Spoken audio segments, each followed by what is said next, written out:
কথাটা তো তুমি মন্দ বলোনি, এটা তো ভেবে দেখা যেতে পারে।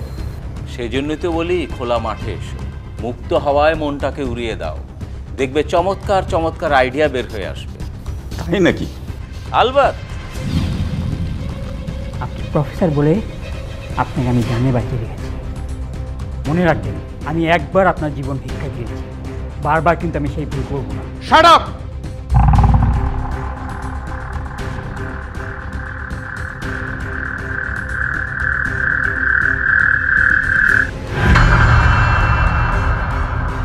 একসাথে আমাদের পারিবারিক বিজনেসটা রান করি, দেখবে সব কিছু ঠিক হয়ে যাবে। যদিও আমার নিজের বিজনেসে আমাকে অনেক সময় দিতে হয়, তারপর আমি তোমাদেরকে প্রমিস করছি আমি ফ্যামিলি বিজনেসে সমানভাবে সময় দেব। কিন্তু আমাকে তো ফিরে যেতে হবে, আমেরিকায় আমার সব কিছু সেটেল করতে হবে। চাইলেই তো আর আমি ফিরে আসতে পারি না। তুমি পারবে ভাইয়া, তুমি কেন ভাবছো পারবে না? মন থেকে চাইলে অবশ্যই পারবে। এই যে দেখো, ভাইয়া আমেরিকায় সব কিছু সেটেলমেন্ট করেই ফিরে আসবে বলছে। ভাইয়া পারলে তুমি পারবে না কেন? আচ্ছা ঠিক আছে, ভেবে দেখি। ভাইয়া ভেবে দেখার কিছু নেই। আমরা তিন ভাই যদি একসাথে একটা ফ্যামিলি বিজনেস রান করতে পারি, তাহলে দেখো আমরা আমাদের বাবার কোম্পানিটাকে কোথা থেকে কোথায় নিয়ে যাব। আর বাবা যেহেতু চান আমরা সবাই একসাথে থাকি, বাবাও তো অনেক খুশি হবেন না? আমাকে নিয়ে শুধু শুধু কেন টানাটানি করছিস? আর আমার জায়গায় সীমানা তো আছেই, ও তো সব কিছু দেখছি। ভাইয়া এখন অভিমান করে কেন তুমি এই কথা বলছো? এখন আমাদের এক হওয়ার সময়, দূরে থাকার সময় না। আর শুধু সীমানা ভাবি কেন বলছো, লিসা ভাবিও আমাদের সাথে থাকবে। আমরা সবাই মিলে যে যার দায়িত্ব পালন করব। ঠিক আছে, আমি ভেবে দেখব। আমাকে তারপরেও একবার আমেরিকা যেতেই হবে। নিশ্চয়ই যাবে, তবে ফিরে এসো। ঠিক আছে, দেখা যাক।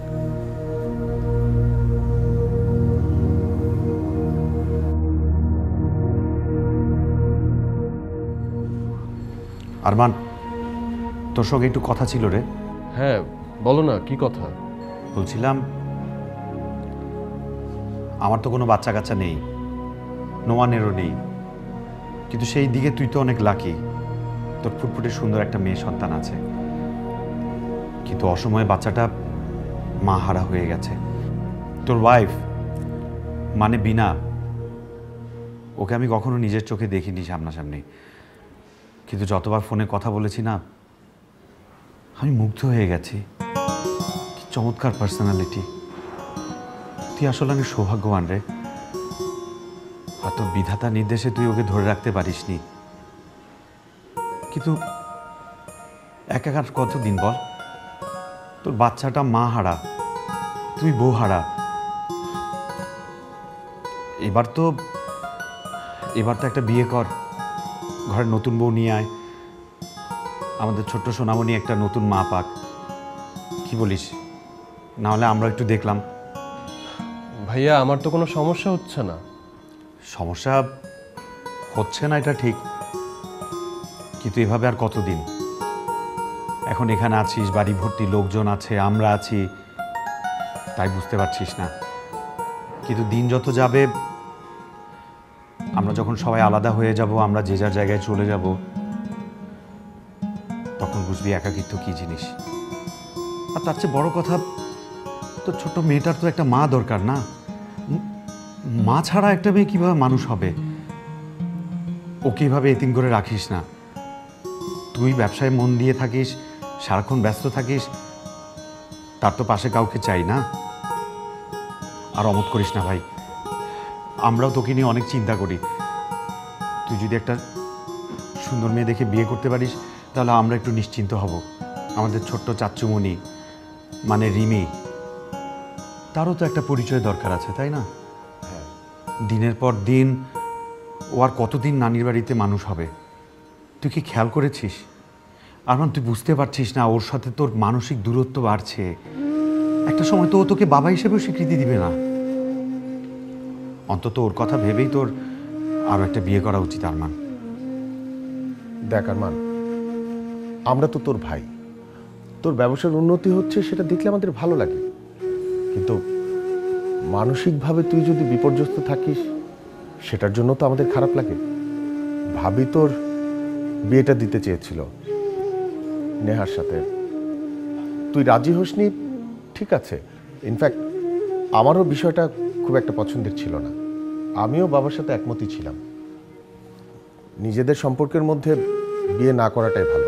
শোন, নেহাকে তোর বিয়ে করতে হবে না, তুই নিজের পছন্দ মতো একটা বিয়ে কর, তাও তুই বিয়েটা কর।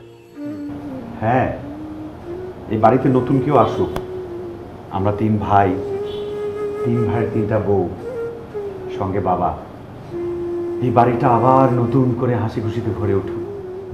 ঠিক তাই, তুই আর অমত করিস না আরমান, প্লিজ। ভাইয়া আচ্ছা ঠিক আছে, আমাকে একটু সময় দাও, আমি একটু ভাবি। আমি না একদমই মেন্টালি রেডি না। ঠিক আছে, এটা কোনো সমস্যা নেই, তুই সময় নে, কিন্তু বিয়েটা কর ভাই। আর কত এভাবে থাকবি বল? সবাই মিলে একটু মিলেমিশে থাকতে চাই, এটাই তো।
দেখো এটাকে কে করেছে এরকম?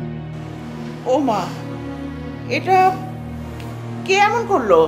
আমি তো কিছুই বুঝতে পারছি না, কে করলো এটা? কে করলো? এসে দেখি আমার বাথরুমের ভেতরে বালতির মধ্যে চুবানো ছিল। করলোটা কে? আচ্ছা, আমি তো করিনি, আর তোর বাবাও, সেও তো বাসায় নেই। আফরোজা সকাল থেকে এখানে, কারণ রিমি ঘুমাচ্ছে।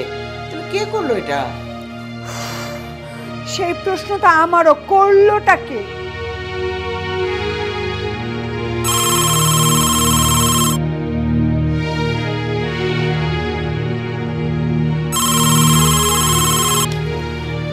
হ্যালো, কি পানির মধ্যে পুতুল পেলেন? কে আপনি? ওই যে যার সাথে কফি শপে দেখা করতে গিয়েছিলেন। আপনি? শুনুন, আপনি পানির মধ্যে যে পুতুলটা পেয়েছেন না, সেটা পুতুল নয়। আপনি ধরে নিতে পারেন সেটা আপনার মেয়ে। হ্যাঁ হ্যাঁ, আপনি এসব কি বলছেন? সিম্পল, যদি আপনি বিয়ে বন্ধ না করেন তাহলে নেক্সট টাইম আপনি পানির মধ্যে পুতুল পাবেন না, পাবেন আপনার। আই থিংক আপনি বুঝতে পেরেছেন আমি কি বলতে চাচ্ছি। You just shut up. কত বড় আস্পর্ধা, ওর কত বড় সাহস, তুই কি বলছিস বলে? কি রে? হ্যালো হ্যালো, রিনা, কি হয়েছে? কি হয়েছে? কার সাথে এভাবে কথা বলছিস? হ্যাঁ, আমার রিমিকে নাকি মেরে ফেলবে। কি কি আশ্চর্য! ও মাই গড, এর জন্য পুতুলটাকে চুপিয়ে রেখেছিলাম। কে কি বলছিস এসব তুই? আমি তো কিছু বুঝতে পারছি না। কে ফোন করেছিল? আমি রুমের কাছে যাচ্ছি। রিনা, ও আল্লাহ, আজকে আমি অনেক খুশি, অনেক। আমার সব ছেলেকে আমি একসঙ্গে পেয়েছি। বাবা হিসাবে এর চাইতে আনন্দের কিন্তু আমার কাছে আর কিছু হতে পারে না। সন্তান হিসেবে আমরা অনেক খুশি বাবা। এভাবে একত্রিত হয়েছিলাম শেষ কবে তো মনেই পড়ে না। হ্যাঁ, মাঝে কতগুলো বছর কেটে গেছে, সে বছরেরও হিসেব নেই। ভাইয়া, এর জন্য তোমাদেরকে থ্যাঙ্কস। তোমরা যদি না আসতে তাহলে তো এটা সম্ভব হতো না। আরে আমি তো অনেক আগে এসেছি, বাকি ছিল শুধু নোমান। ও তো আসতেই চায় না। বাবা যদি অসুস্থতার অ্যাক্টিংটা না করতে তাহলে নোমান গান অসম্ভব ছিল। এই জন্য নোমান নিশ্চয় আমার উপর রাগ করে নেই, কি তাই না? না বাবা, রাগ করবো কেন? আপনি যে উদ্দেশ্যে এটা করেছেন সেটা তো একটা মহৎ উদ্দেশ্য। এই জন্য অবশ্য আমাকে অনেক দিন অপেক্ষা করতে হয়েছে। সেই যখন দিনাজপুরে ছিলাম তখন থেকে আমান এবং নোমান ঢাকায়। দিনাজপুরে আমার সঙ্গে ছিল শুধুমাত্র আরমান এবং সুলতানা। তারপর আরমানও ঢাকায় চলে এলো, তারপরে সুলতানা।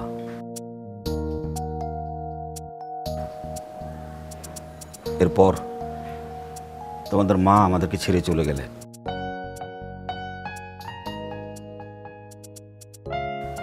আমিও ঢাকায় চলে আসলাম, কিন্তু ইতিমধ্যে আমান এবং নোমান ওরা আমেরিকায় চলে গেছে। অনেকদিন আমি আর সবাইকে একসঙ্গে কখনো পাইনি। বাবা, আর যাই কিছু হোক, এইভাবে আমাদেরকে আতঙ্কিত করে আপনি কোনো কিছু করবেন না। বাবা, আপনি নেই এটা আমরা ভাবতেই পারি না। আপনাকে ছাড়া আমাদের জীবন অচল। প্লিজ আপনি প্রমিস করেন আপনি এরকম আর কোনো কিছুই করবেন না, যাই হোক। বোকা ছেলে, তাই বলে তো আমি আর সারা জীবন থাকতে পারবো না, তাই না? একদিন না একদিন তো আমাকে চলে যেতেই হবে। বাবা, এত কিছু আপনাকে ভাবতে হবে না, ওসব ভাবনা ছেড়ে দিন। আপনি সবসময় সুস্থ থাকুন, সেটাই আমাদের চাওয়া। জি বাবা। আজকে আমি তোমাদেরকে আমার একটা ইচ্ছের কথা জানাবো। আমি আশা করব তোমরা সবাই আমার সেই ইচ্ছাটা পূরণ করবে। হ্যাঁ বাবা, আপনি বলেন না, কি চান? দেখো, আমি অনেকদিন ধরেই ভাবছিলাম, ওই যে তোমাদের ডাক্তার চাচা আছেন আমার বন্ধু, ও অবশ্য আমার সঙ্গে একমত হলো, আমাদের আসলে মেন্টাল রিক্রিয়েশনের জন্য একটা চেঞ্জ দরকার। ওয়াও, দ্যাটস ফ্যান্টাস্টিক বাবা। আপনি কোথায় যেতে চান বলুন, আমি সব ব্যবস্থা করে দিচ্ছি। আরে তুই একা কেন ব্যবস্থা করবি? আমরা সবাই মিলে করবো।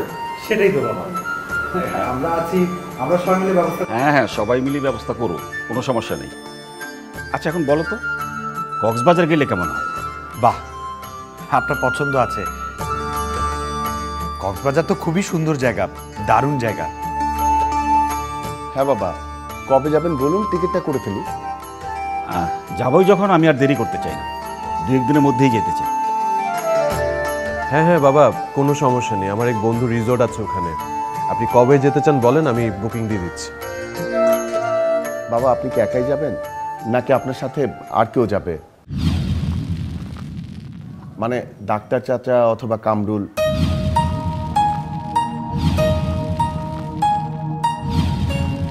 আরে ওরা কেন যাবে আমার সাথে? ওরা কেউ তো যাচ্ছে না, আমার সাথে যাবে তোমরা।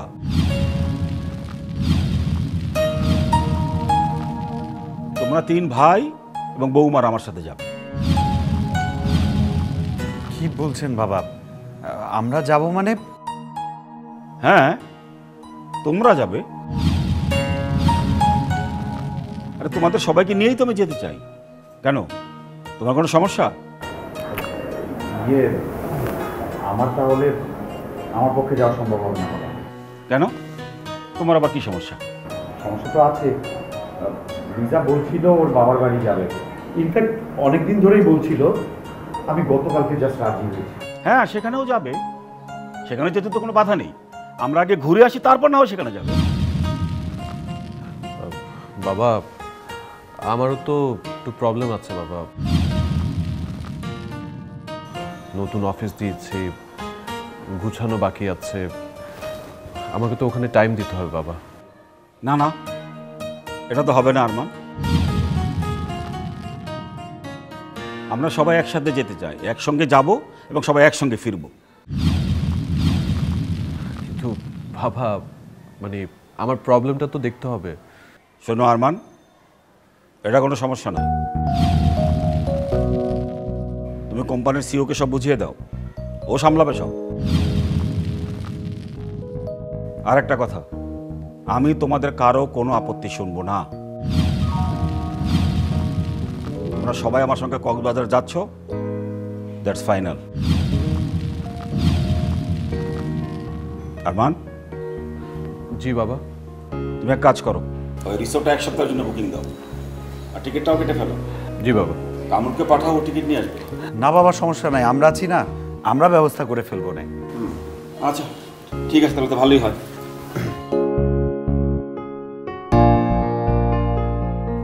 তো মহা ঝামেলায় পড়ে গেলাম। লিসাকে তো কোনোভাবেই রাজি করানো যাবে না, ওকে যে কি করে বোঝাই। ভাইয়া, তুমি কি বলছো এসব এখন? হ্যাঁ, বাবা কিন্তু ডিসিশন নিয়ে ফেলেছে। বাবা যেতে চাচ্ছে সবাইকে নিয়ে, আমাদের সবাইকেই থাকতে হবে। তুমি এনিহাও ভাবিকে বোঝাও তো প্লিজ। আমার তো মনে হয় সীমানাও যেতে রাজি হবে না। রাজি হবে না কেন বলছো তোমরা? যদি আমি বুঝতে পারছি না, ভাবিকে বোঝাও, বোঝাতে হবে। আমি কাউকে বোঝাতে পারবো না, যে যাবার সে যাবে, না হলে যাবে না। আমার কি? সবার মাথা গরম, প্রবলেম শেষই হচ্ছে না, খালি প্রবলেম প্রবলেম প্রবলেম। দেখো, প্রবলেম যেহেতু আছে, ওটা সলিউশনও বের করতে হবে, ঠিক আছে? আসো বসে চিন্তা করি। শোন, তোর তো সঙ্গে বউ নাই, তাই তোর ধারণা যে সবকিছু অনেক সহজ। এটা বউ থাকলে তখন বুঝতি। ভাইয়া তুমি না, আসো বসে চিন্তা করি। তবে একটা কথা মনে রাখিস, বাবা কিন্তু বেশি দিন তোকে আর সিঙ্গেল থাকতে দিবে না। এনিহাও তোকে কিন্তু দোকলা করে দিবে। তখন দেখবো এরকম ফ্যামিলি মিটিংয়ে তুই কোন পক্ষ নিস। তারপর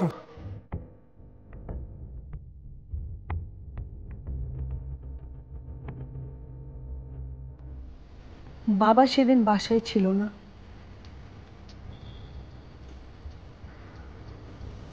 মা আর আমি বাসায় ছিলাম। হঠাৎ করে একটা ফোন এলো, আমাকে ও কফি শপে দেখা করতে বলল। আমি যথাসময়ে কফি শপে যাওয়ার জন্য বেরিয়েছি। ঠিক ওই মুহূর্তে টুক করে ঢুকে পড়ল বাসার ভেতরে। তারপর সোজা চলে গেল আমার রুমে। কি সাহস, কি অদ্ভুত ঘটনা। তারপর যে কি করলো জানো? রিমির পাশ থেকে পুতুলটাকে নিয়ে একদম ওয়াশরুমের যে বালতির মধ্যে চুবিয়ে দিল। ও মাই গড! আর আমি তো ওদিকে কফি শপে ওয়েট করে করে করে করে বাসায় চলে এসেছি। আসার পরে দেখি সে আমাকে ফোনে ট্রেড দিচ্ছে। মাই গড! বলছে পুতুলটার যা অবস্থা হবে আমার রিমিরও তাই হবে। কি অদ্ভুত ঘটনা, কি ভয়ানক ঘটনা! তুমি আমাদের বাসা সম্পর্কে তার কি ধরনের স্টাডি সেটা একবার ভেবে দেখেছো?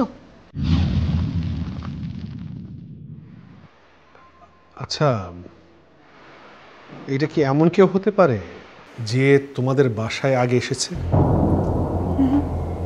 আমি বুঝতে পারছি না, এরকম তো কারো কথা মাথায় আসছে না। আর তোমার বাসার অলিগলি তো আমাদের দিক থেকেও কারো চেনার কথা না। তাহলে এটা কে হতে পারে? কে?